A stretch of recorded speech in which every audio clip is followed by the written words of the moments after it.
گرنگیا برێڤەچوونا کۆربەندا ئابووریا داڤۆس بگشتی بۆ ئابووریا جیهانێ یەکگرتنا سیاسی و نەهێلانا شەڕ و باندۆڕên wê nêrênî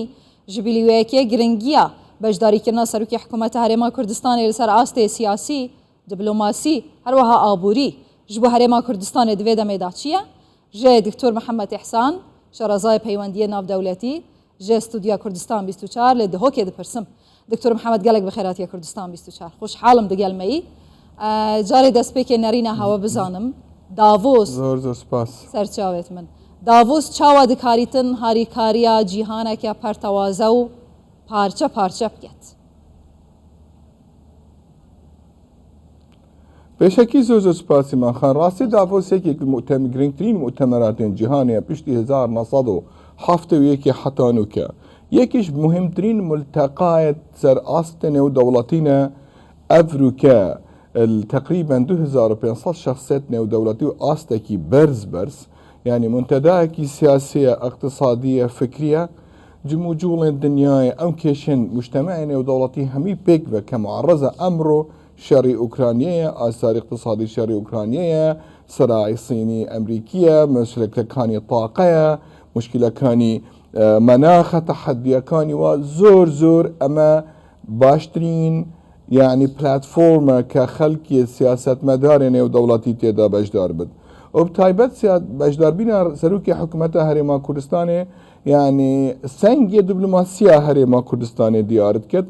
تو جن حاضر بينا جناب سروكي حكمة الويري الجلوي خلقي أم دون عكوبنا هنا هندا كوبنا الويرت إنا كرني يك بيك يعني تا كانت جل خلقي كي ديار وكوبنا يجي تريتا كرنيت بجنة مالتي دبلوماسي يعني قال جروبين اركا حاضر الويري اما همي بيك با حقيقة مصداقيتها كردستان زادت كد رزقتن الكاريك زادت كد تشجيع كردنا مستثمرين ودولتي كبيت الكردستان شول كد وهاري كردستان بكتر قل او تحديات امرو كردستان برامبري وكي تحديات مناخية تحديات طاقة ومالية تاع بانكية بارية اما همي بيك با محتاجي دعم كاني ودولتينا تشافي خلقي بري خبدنا بينا وچه قازان جيب كنش تجربة الدنيا وبتايبت بوچونا من يعني عراقش بينش خرابتين ولاتين جهانية الآينده دا ناحية قش وهوا ومناخي انشاوت شين بريكات اتصالات جناب حكمتي سروكي حكمتي دافورس قلبي خلقي كبين بخطرياتي امشين شا معالجة بكين وتجربة نيو دولتي قازانج لي بكين بله الدكتور اف بجداريا سروكي حكومتي دفي كوربندا جرينكيا جيهاني لدافوس دمكي دا حكومة هريما كردستان لناف خوجي روبروي قالك تحديانا قالك كيشو آلنغاريانا دفان شرطو مرجان دا دكارو إمكان تدا لسراستي ناف دولتي قازانجكي ان دسكفتكي بدس خوبينا بشك خلافات كردي تأثير يسر وضع كردستان كتش دارفة حقيقة يعني خلقك بمنظورك ترب جافك ترد بري خطة كردستاني هكذا خلافات كردي هبن بلام نورشتكي نور ملا هند خلافات هنا روجانا همي مجتمعاتها هنا سويسرا جي خلافات هنا الألمانيا جي خلافات هنا الإسرائيلي جي نف حكمة خلافات هنا بلام بوچونا سروكي حكمتي رويا سروكي حكمتي إشبر أو صاحب مالا أفروكي حكمت بسر بقياداوية خلق شدقوية خدتاي بتر الهر كابراكي ترهك الريقر بد يان قچخشي بد يان تقدري وضع كردستاني بتن أما همي تمنات كين وانا با يعني تمنات كين بشو مشكلة الكردستاني نبان تقال بتايبت ناف حكمتي دا وتوردين سياسي بلام حقيقة هندا كاس هي خلق كريا بمشكلة خلق نشد هكا مشكلة نبت نشد بجيد أما همي بيك و أدبيجم دعمانيم دولتي حتى بو كي حلق دنا كيشن ناخويش أمره مهم باش بيرنك يعني بيشتي نوطوي كي عاملين دولتي الهمي خلافات كردي دا والدعم اقتصادي دعم عسكري شرع داعش أما همي رولني ودولتي رولكي واضح بيها رولكي ديار المعادلة كردي بله بەڵام ئەڤروکە ئەو دنیا نینە ئەو دنیا نۆتۆیەکی گەلێک مژارێندی هاتنە ناوبینێ مەسەلا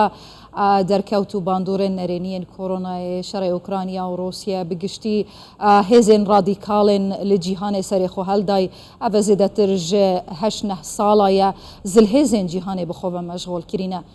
Yani Kurdistanê dîsan heman şans heye ku bala zilhêzên cîhanê bi xwe kêşîtin? نەخێر ئێمە خان ڕاستی دەبێت کوردستان نوکەنە ئەزبەقیەکە بۆ سیاسەتە نێودەوڵاتی وەکی نۆتۆیەکی با ئەموازح قسە بکەین بەڵام تانوکە ئەمڕۆ وایە مایە بأنه کوردستان تبشر داعش هەیە تا اقتصادێک هەیە تا تاقەلێ هەیە تا گاز هەیە هێش یێمای بەس تەمەنات کەین ئەحزابên سیاسیên کوردی تایبەت ئەوێت مشکلا خولقتکەن خوشوی ئاستی دیرکەن بزانم بێنە هولوێ گێمێدا کەس قازانجی ناکات باوەرکەن و ئەم ڕێزگرتن هاتیکردنی کوردستانی ئەف سەرکەفتنی کوردستانی بچاوێ خودیتین هەمی ئەساسێوان یەکڕێزی ئامالا کوردی بیە نە انشقاق و خلافاتên کوردی بینە ئەدبینم هەر دیسا بەلدافۆسێ ئەمشین وی وەتەری جارێکی تر دعمانێ و دەوڵاتی پتر بەرێ خوبدنە کوردستانê جارێک الآلێ عاطفی و ئێمەرجنسی بینۆتۆیەکێ ئەمریکا الآلێ تاقا و ئینڤستمنت و ڕؤیا مستەقبەلیە کە ناحیا بزنسمان یعنی تجاری بێت باشترە. باشە سەرۆکی حکوومەتە هەرێما کوردستانê li ji destpêka dest bi karbûna xwe di karnameya wan jî de gelek behsê hemecûrkirina dahatan û kar jî ji bo vê armancê hatiye kirin lê nebûna sîstemekê bankî yê navdewletî هەروەها ئەف ئاستەنگیên دیên li ser astê حکوومەتە عێراقê jî ji bo herêma Kurdistanê dihêne pêş bi taybetî meseleya enerjiyê îmkana bi destxistina vê armancê di demekê Kurd mewda yan dirêj mewda mumkin e? بشكل ريك حكومة العراق ريجيرو أصلا قالك دانا نبو تايبات الناحية طاقة وأودية بس أدبينا مش أفرو كان ناحية اقتصادي هردو قال جهشتنا قناغة كي نخير هكذا أمبيك بحبي مشكلة حنا كين كشمة قازانجي بمعادلنا كد عراقي جهشتي وقناعتي لازم أمشين سر قانون نفط وغاز كاركين أبي مشكلة بكتايبين سر أصل بانكي هكذا تبي بري خبدي أفرو كا اف اسما دولاري ابا افروكا خلق بالعراق همية تشلو حفتي بوشستيد خلال كيمتر الدهر وجادا نبونا سيستمكي بانقي وسختكارين حكومة بانق عراقنا ايش بالعراقي افرو تا حتى افرو بوشونا منها شخصي تا بانك نية يعني انت مجموعة كان الصيرفي وكلاوات وسخته وشيشتنا باريتي هاي ببد امنو كمجتمعنا ودولتي دستي خدنا دي سر تحويلات باري كردستان الشيء بشكل بتر سيستمكي بانقي باشتر ببينش بالهكذا آیا دی عراق برای داتن؟ تجشا بيدانا أبوينا بتل. يعني جيل ديسا مسألين يا صايب كتاريجر. باورك. بله. إمام خان باورك هكر عراق فيك شيء حل نكد وضع عراقي اقتصادي انهيار عراقي اقتصادي ديش لبناني خراب ترليبت. إيش من بزانه؟ يعني هكر افرو دولار ب 156 و 57 بدش بابونا سخته كاريه عراق في مشكله متعاون نبد تايبت قال امريكا بكن المؤسسات المصرفيه ودولتي وضع عراق اقتصادي دش لبناني خراب تليد دبت دولتك مفلس افلاسك كامل كد اجبر اقتصاد عراق شبكه حتى اجريوان دانا سوجيتا ندست ايراني برسا جوهري دكتور محمد إحسان كردستان دشيتن شبكاتن شرولك بقيريتن درجة خو بله كردستان درجة خو آبوري بتر وقت بتر خوش شفاف تربت بتر خوش جندالية دير تركد كابران قاچاقچي و جندال دستوي برد داتو بتر بشي ريزاكاني ودولتي التبيتا كردني وتبشي سيستمكي بانقي تماما تبيا بشكش كوميونيتي بانقيانه ودولتي ببيا جهرزه بمجتمعنا ودولتي كردستان چاوا دشيتن كو بحث گندالکاری هر دناوا وان آلی و کسان دا تکرن ین کو بشکن جپیکینانا حکومتی تزاني تبي بري خب دي افروكا راستي مثلا گنداليه فرق بويا جهه كيتر زمانك خلقي فخر بگنداليه الكردستاني افروكا جهه عاريه يعني اللي كابينة حكمة الديار بينا كينا جندال وكينا نا جندال طبعا دو تشتهن الجندال الكردستاني شبرينو كخلق كي زور باسی گەندەڵیەت کردش بەر حەساوی گەندەڵیە کێمتر بی اش بەر نەک دژی گەندەڵیە مەفهومێ گەندەڵیە بی حەساب گەندەڵیە کێمتر بی ئەبروکە نەخێر هەکە داهات هەمی دیار بد خانه سنووری داهاتێ وان هەمی پێک بە دیار بد داهاتێ نافتەی هەمی دیار بد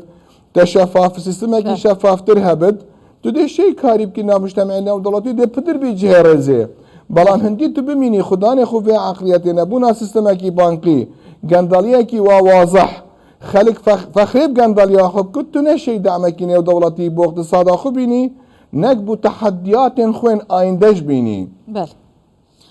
هێژای دکتۆر محەممەد ئیحسان شەڕەزای پەیوەندیە ناودەولەتی ژە ستودیا کوردستان 24 یا دهۆکێ گەلەک سپاس بوودەم و شروڤێن هەوەین دەولەمەند ئێوار باش. زۆر سپاس.